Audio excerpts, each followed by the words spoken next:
प्राचीन काल की बात है। एक गुरु अपने आश्रम को लेकर बहुत चिंतित थे। वह महसूस कर रहे थे कि उनकी उम्र बढ़ती जा रही है। अपना शेष जीवन वह हिमालय में बिताना चाहते थे। चिंता इस बात को लेकर थी कि उनके बाद उनकी जगह कौन लेगा।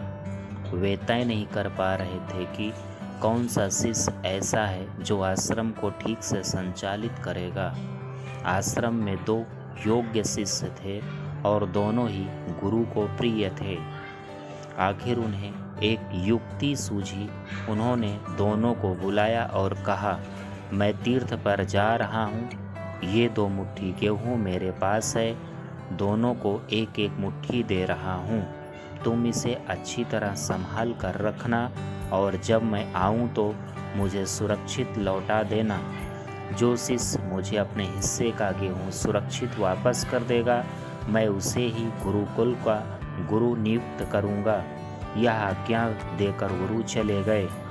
एक शिष्य गुरु को भगवान मानता था।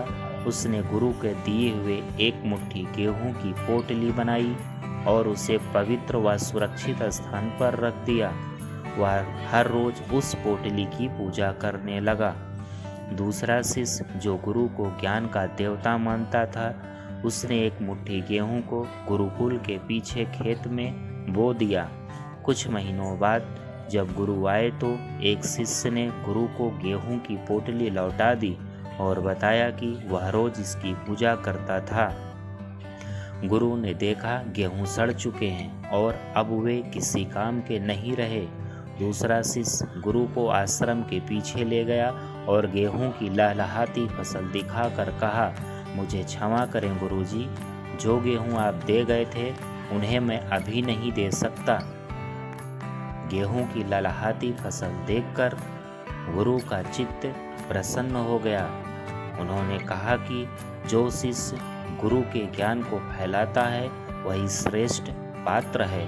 गुरु दक्षिणा का वास्तविक अर्थ गुरु के ज्ञान का प्रसार है।